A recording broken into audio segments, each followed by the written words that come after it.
Assalamualaikum warahmatullahi wabarakatuh. Perkenalkan nama saya Fauzal Rizal Lasmi dengan NIK 500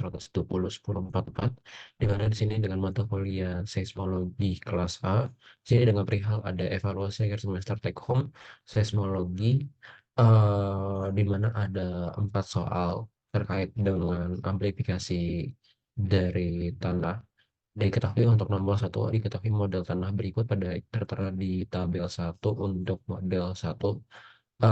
Dari pertanyaan ini, yang pertama itu ada A, hitung theoretical aplikasi untuk dengan perumusan 2E1 per EN plus Fn, kemudian dibandingkan dengan 2E1 per 2EN, di mana damping dari tanah dari aplikasi tanah itu sebesar 2%, yang dihasilkan setelah di plotting di MATLAB, menghasilkan grafik perbandingan dari theoretical aplikasi untuk 2E1 per EN plus Fn, kemudian dengan 2E1 per 2EN, di mana untuk yang bagian pertama ini dilambangkan dengan warna biru, kemudian untuk yang warna merah ini untuk 2E1 per 2EN.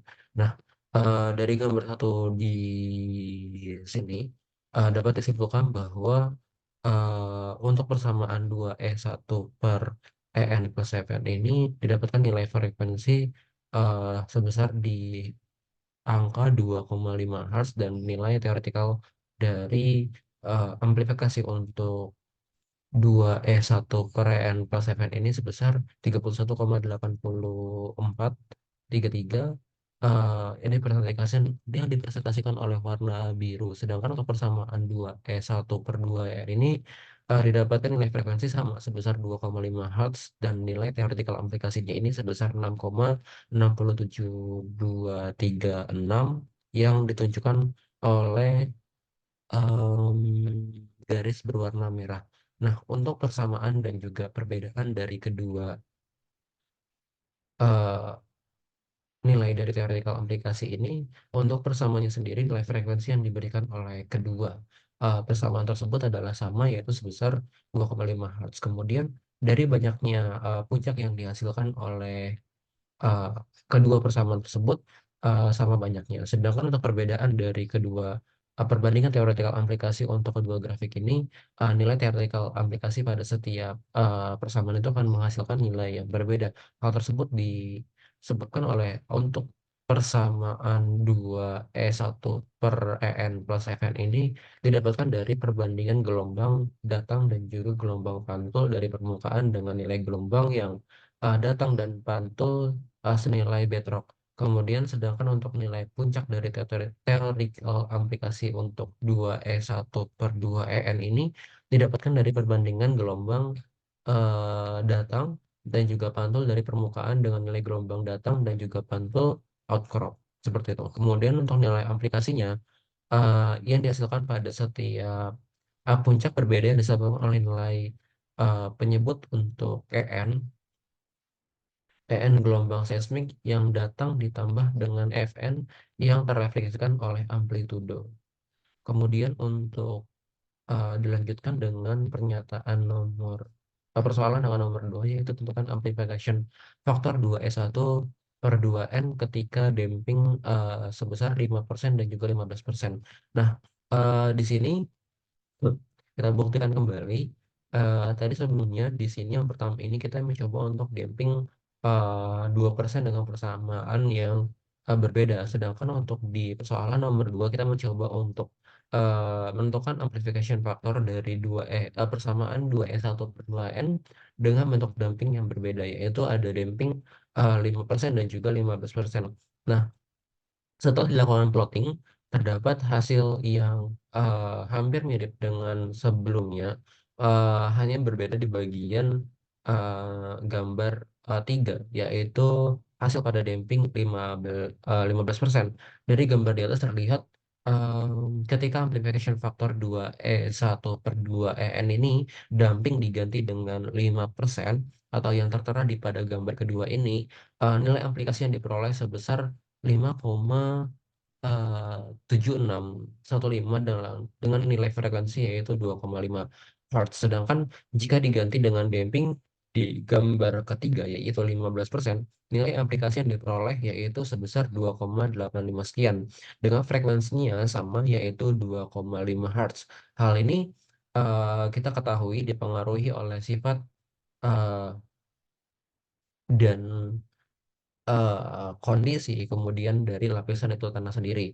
Nah, jika ada lapisan tanah tertentu yang nantinya dipengaruhi adanya damping, maka nilai aplikasi yang dihasilkan dari aplikasi tanah ini akan turun tergantung berapa damping yang diberikan. Hal ini juga menunjukkan pengaruh dari perubahan damping pada aplikasi tanah yang memiliki sifat berbanding terbalik. Artinya jika adanya perubahan damping yang lebih kecil, maka nilai aplikasi yang diperoleh itu akan semakin besar. Sedangkan jika perubahan dampingnya besar, maka nilai aplikasinya yang diperoleh akan semakin kecil. Nah, seperti terlihat pada di sini, aplikasi untuk damping 5% ini akan lebih besar dibandingkan dengan aplikasi dari eh, damping yang 15%. Seperti itu. Kemudian dilanjutkan dengan nomor 2 terkait dengan hitung teoretical amplifikasi tanah. eh, dengan persamaan 2E1/2En dengan model tabel yang tertera di tabel 2. Di sini yang membedakan adalah amplifikasi tanah ketika ada gelombang S1 atau gelombang permukaan sebesar 100, 500 dan juga 1000 meter per second. Nah, di sini kita bandingkan untuk grafik di tiap percepatannya, yaitu ada 100 meter per second, kemudian 500 per second, kemudian juga kita bandingkan dengan 1000 meter per second. Nah, eh,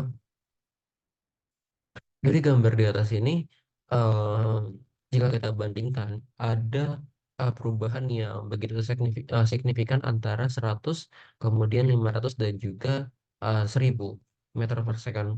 Nah, jika dianalisis bahwa aplikasi untuk nilai dari persamaan 2S1/2N ini untuk Fs sama dengan 100 meter per second didapatkan nilai sebesar 12,9678 dengan frekuensi sebesar 0,5 Hz. Kemudian untuk gelombang permukaan eh, dengan kecepatan 500 meter per second didapatkan nilai 3,30252 dengan frekuensi sebesar 25 Hz. Kemudian untuk yang terakhir dengan kecepatan 1000 meter per second didapatkan nilai sebesar 1,6071 dengan hasil frekuensi sebesar 2,7. Nah, eh, dari sini disimpulkan pada gambar keempat dan juga 5 dapat dianalisis bahwa puncak tertinggi terjadi pada puncak pertama, sedangkan eh, untuk gambar keenam puncak tertinggi eh, dihasilkan terjadi pada puncak yang kedua. Hal tersebut dipengaruhi oleh nilai Fs yang diberikan. Semakin besar nilai Fs, semakin besar frekuensi yang dihasilkan, namun nilai aplikasi yang diperoleh akan menjadi menurun. Nah, di sini sudah saya jelaskan juga peningkatan Fs1 juga mempengaruhi jumlah puncak pada grafik aplikasi tanah pada frekuensi tertentu. Semakin tinggi nilai dari Fs1, semakin berkurang jumlah puncak pada frekuensi yang sama. Fenomena ini juga dapat dihubungkan dengan perubahan dalam distribusi energi gelombang pada lapisan tanah yang berpengaruh pada perilaku aplikasi kayak sesuai dengan yang pertama saya sebutkan. Kemudian, selain itu, perubahan frekuensi pada puncak tertinggi gelombang dengan peningkatan nilai Fs1 juga dapat memiliki implikasi pada respon struktural terhadap gempa bumi. Puncak tertinggi yang muncul pada frekuensi yang lebih tinggi dapat berarti bahwa struktur yang kita analisis ini lebih rentan terhadap gempa dengan karakteristik frekuensi tertentu. Nah, ini sesuai dengan yang telah saya sampaikan. Jadi, dengan kesimpulan, hal ini menunjukkan bahwa dengan kecepatan gelombang shear yang lebih tinggi, respon tanah terhadap frekuensi tertentu atau pada gempa dapat lebih menjadi dominan pada puncak kedua, yang biasanya tadi kita misalkan pada percontohan di Fs sama dengan 100. Kemudian akan kita lanjutkan untuk nomor 3, yaitu sama dengan sebelumnya, yaitu ada hitung cara amplifikasi tanah dari persamaan 2S1/2n untuk model tanah berikut, di mana model tanah yang disampaikan ini dalam bentuk di model ketiga yang lebih, yang saya rasa lebih kompleks dibandingkan dengan yang sebelumnya, di mana dari hasil ini kita ketahui hanya dari kedalamannya ini amplifikasi tanah ini terdapat dari 10, 100 dan juga 180 meter. Nah, hasil dari amplifikasi tanahnya ini kita dapat beberapa hasil yang tertera pada grafik gambar ketujuh, 8, dan juga 9 secara berturut-turut. Nah, dari sini yang ketiganya didapatkan hasil pada saat H sama dengan 10 meter, didapatkan nilai frekuensi sebesar 2,83 Hz dan nilai implikasi sebesar 11,7202. Dan untuk nilai H1 ketika 100 meter didapatkan nilai frekuensi sebesar 0,53 Hz dan nilai amplifikasi sebesar 12,9678. Kemudian sedangkan pada nilai H1 pada kedalaman 180 meter didapatkan nilai frekuensi sebesar 0,14 Hz dan nilai aplikasi sebesar 12,7552. Dapat disimpulkan bahwa eh, mm, semakin besar nilai H yang tertera eh, pada aplikasi tanah ini yang dihasilkan, namun juga nilai frekuensi yang dihasilkan semakin menurun atau berkurang. Jadi nilai aplikasi dan juga frekuensi ini akan berbanding terbalik. Kemudian dari yang kita lihat dari kerapatan grafik yang dihasilkan juga dapat terlihat pada grafik yang semakin menurun, atau berkurang, eh, yang berkurang dari semakin besar nilai H, maka kerapatan gelombangnya juga terlihat akan semakin rapat, di mana saat lapisan sedimen ini nantinya memiliki nilai ketebalan yang mungkin lebih besar, akan menghasilkan frekuensi natural yang lebih bernilai lebih rendah, serta amplitude yang dihasilkan akan semakin besar. Nah, gelombang gempa akan terjebak pada lapisan sedimen yang tebal sehingga gelombang hanya berosilasi tanpa diteruskan. Nah, hal ini ketika gelombang gempa memiliki frekuensi yang sama atau lebih besar, maka gelombang akan mengalami penguatan yang tinggi sehingga daerah yang memiliki ketebalan sedimen tertentu dan juga sedimen yang lebih tebal akan rawan terhadap gempa bumi. Nah, kemudian dari sini juga dijelaskan uh, di sini masuk dari H1, kemudian rapat gelombang, banyak gelombang dengan frekuensi yang sama, kemudian amplifikasi dan frekuensi puncak tertinggi juga saya menjadikan sebagai rujukan dengan nilai H1 sebagai parameter atau kedalamannya.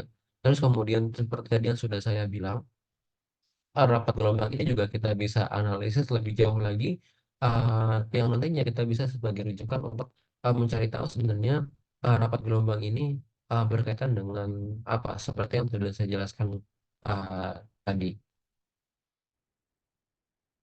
Kemudian terakhir, untuk persoalan nomor 4, yaitu gempa dengan magnitudo MJ sama dengan 6,1 terjadi pada tanggal 20 bulan 4 dari tahun 2020 pada pukul 5.39, 4 detik di JST, terekam di stasiun Kidnap FKSH 12 yang tertera di gambar 10.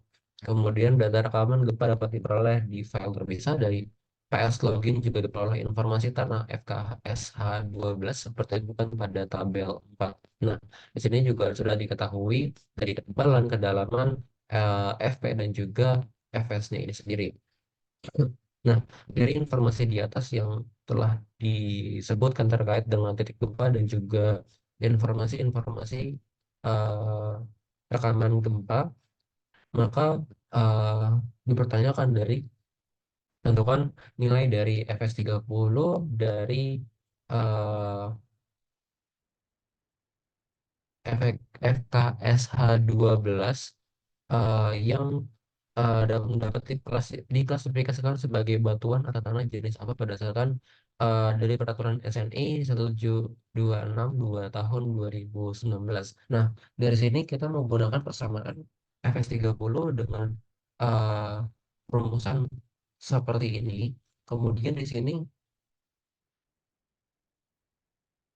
langsung eh, kita bandingkan untuk karena FSC ini nantinya berhubungan erat dengan ketebalan dari sedimen yang ada di dalam tanah ini, maka kita bandingkan dari 30 4/250, kemudian 18 400, kemudian 42/100 1360. Kemudian dihasilkan nilai dari FS30 ini eh, sebesar 326,5004. Nah, dari sini yang saya ketahui tentang klasifikasi klasifikasi tanah ini, ada beberapa klasifikasi tanah berdasarkan SNI.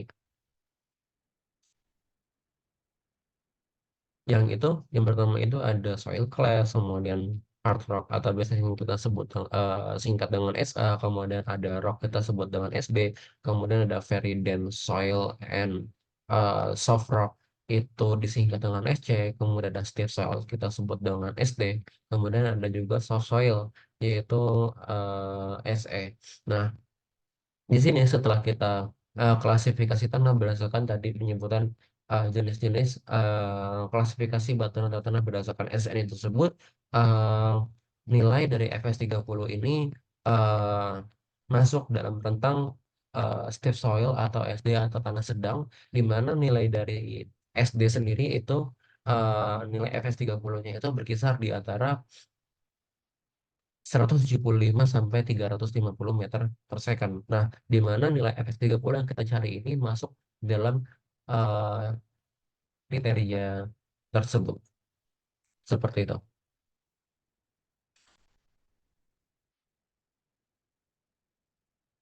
Kemudian kita masuk ke pertanyaan nomor B. Kemudian tentu pertanyaan nomor B tentukan theoretical soil amplification 2E1 per EN plus FN dari FKS H12 dikarenakan informasi kedapatan eh, kalau tidak tersedia bisa menggunakan hubungan empiris berikut. Nah, di sini saya hanya mencantumkan rumus dan juga salah satu contoh perhitungan bagaimana kita mencari nilai ROC eh,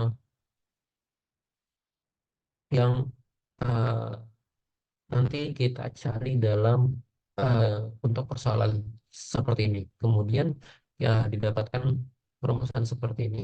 Kemudian kita masukkan nilai FS-nya. Kemudian dibandingkan dengan 1000.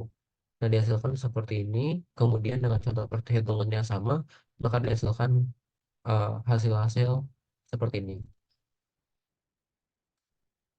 Nah, kemudian dari hasil soil amplification dari hasil-hasil ini sesuai dengan data yang tadi kita sudah jalankan dari awal, maka didapatkan hasil dari grafik theoretical soil amplification ini sebagai berikut.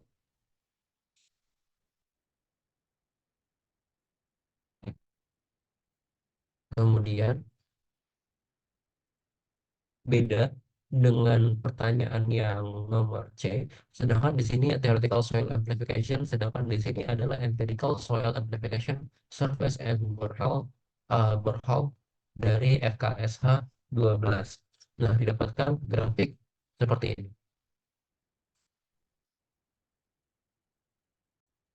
Nah, kemudian dari hasil kedua dari empirical soil amplification dan juga theoretical soil amplification ini didapatkan persamaan dan juga perbedaan yang menurut saya sebenarnya tidak terlalu berbeda, tetapi memang banyak sekali perbedaan-perbedaan yang secara detail, secara mencolok. Nah, sedangkan dari persamaan sendiri itu kita melihat dari grafik yang diberikan oleh nomor 11 dan juga 12 di sini, memiliki, pola grafik yang hampir mirip, dengan frekuensi yang juga hampir mirip, yaitu di rentang, 10 hertz. Terlihat di sini, keduanya nilai dari, NS-nya itu sendiri,